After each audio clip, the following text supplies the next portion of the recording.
I walk for the entrance, but once inside, I don't stop to look around. Square Hammer by Ghost plays as I weave through the crowd and make my way for the corner where I know I'll find the rest of the guys. They always snatch up the seats over there when we party here. "Misha!" someone calls out.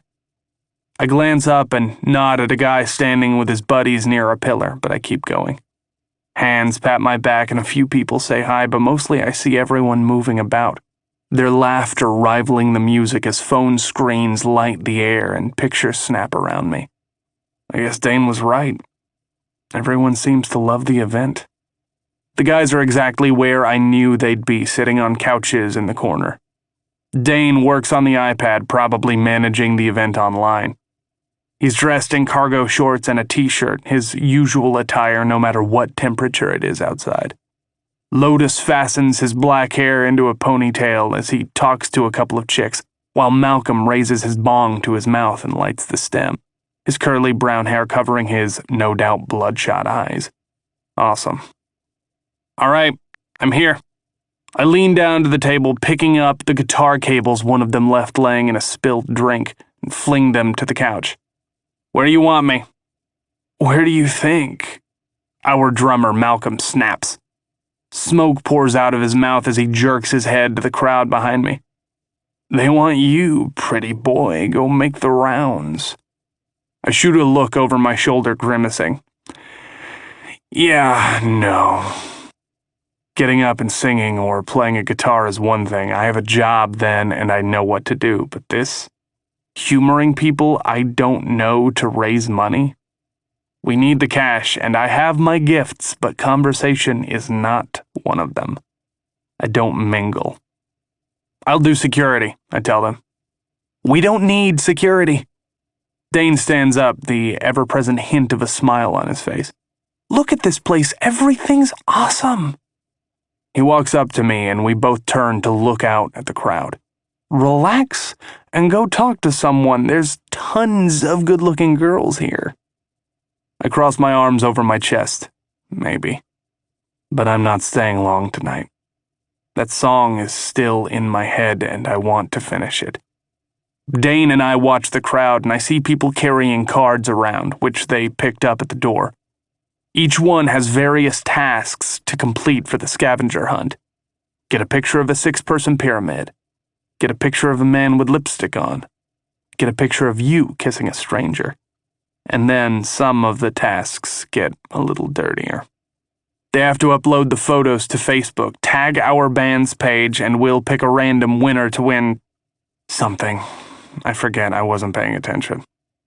Everyone has to purchase a ticket to get in, but since there's a full bar, it clearly, from the looks of it, wasn't hard to draw a crowd and get people to pay the price. The bartenders are supposed to card everyone, but I know it's bullshit. Everyone drinks and gets away with it in this town. "So, how are you doing?" Dane asks. "Your dad on your case again?" "I'm fine." He pauses, and I know he wants to push harder, but he lets it go. "Well, you should have brought Annie. She would have liked this." "Not a chance," I laugh, the scent of weed drifting into my nostrils. "My sister is off limits, you got that?" "Hey, I didn't say anything." He feigns innocence, a cocky smile on his face. "I just think she works hard and could use some fun." "Fun, yes. Trouble, no," I correct. "Annie's on a good track and doesn't need distractions. She has a future ahead of her." "And you don't?" I feel his eyes on me, the challenge lingering in the air. I didn't say that, did I? Dane stays quiet for a moment, probably wondering if I'll answer, but again he just changes the subject. "All right, so check this out," he says, leaning in closer and holding the iPad in front of me as he scrolls. 458 people have checked in already. Videos and photos are being posted, hundreds of tags, and people are even going live on their own profiles. This worked better than I could have imagined. The exposure is already paying off. Our YouTube videos have quadrupled in hits tonight. I glance at the screen, noticing our band's name with a lot of pictures in the feed. Drinks are raised in the air, girls smile, and some videos play as he scrolls, showing the warehouse. You did good. I gaze back out at the warehouse.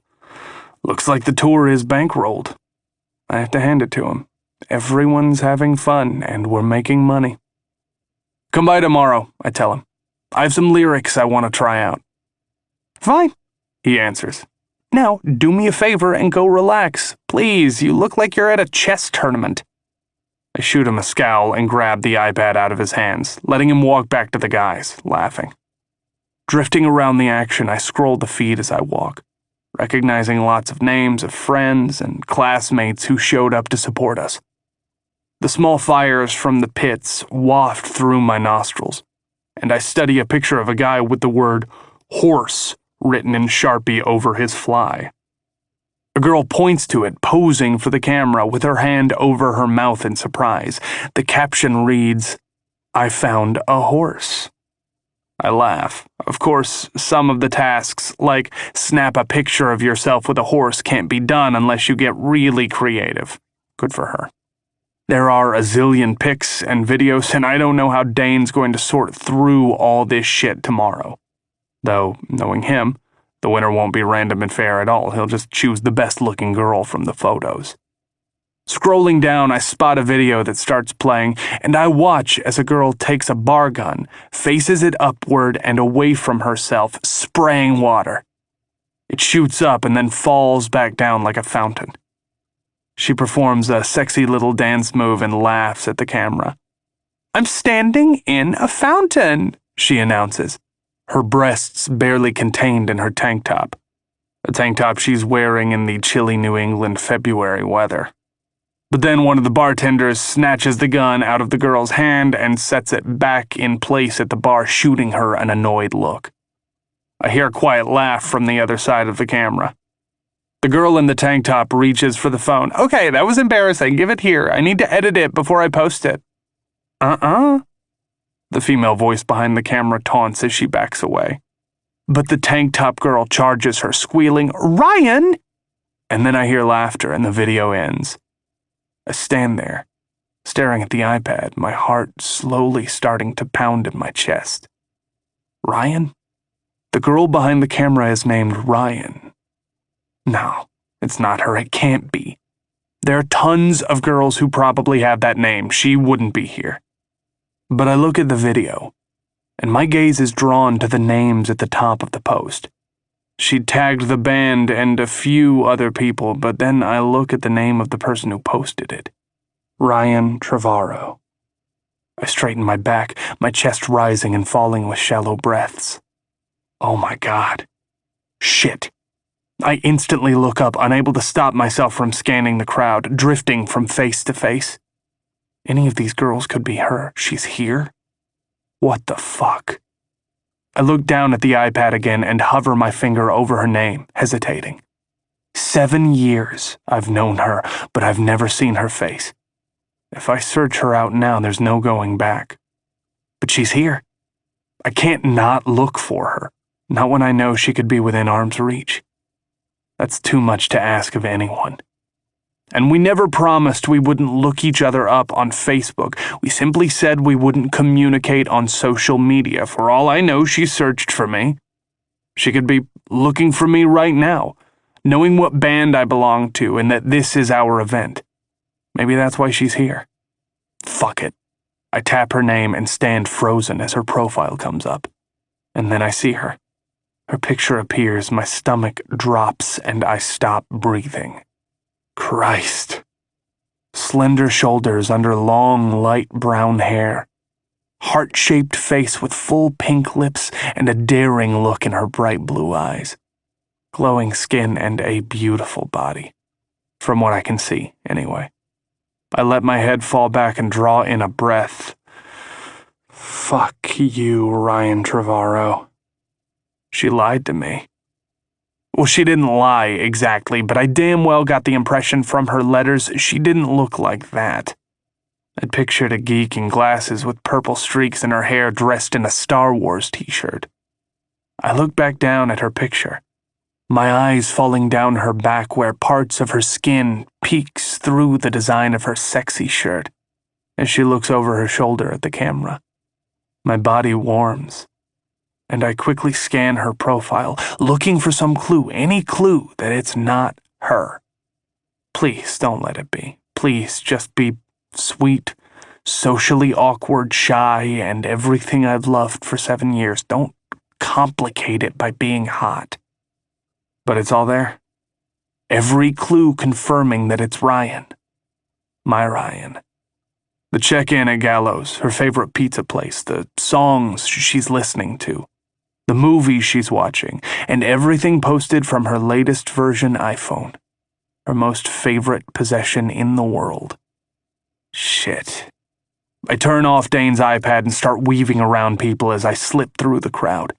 The heaters warm the frigid air, and I pass more fire pits, smelling the roasted marshmallows. Music blares from the speakers all around, and I flex my jaw trying to calm my heart. I walk up to the bar and set the iPad down, turning and crossing my arms over my chest. Just stay put. If she's here to see me, she'll find me. If not, then what? I'll just let it go. Hi! I dart my eyes up, my heart plummeting into my stomach. The fountain girl from the video stands in front of me, a few feet away, and next to her, my eyes lock on Ryan. And I know her friend just spoke, but I don't care. Ryan stands quietly at her side, eyes slightly thin, looking at me hesitantly. Her hair is long and straight, not curled like the Facebook photo.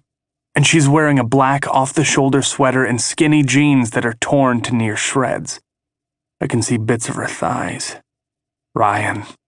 My Ryan. I tighten my fists under my arms, my muscles tensing. She isn't saying anything. Does she know?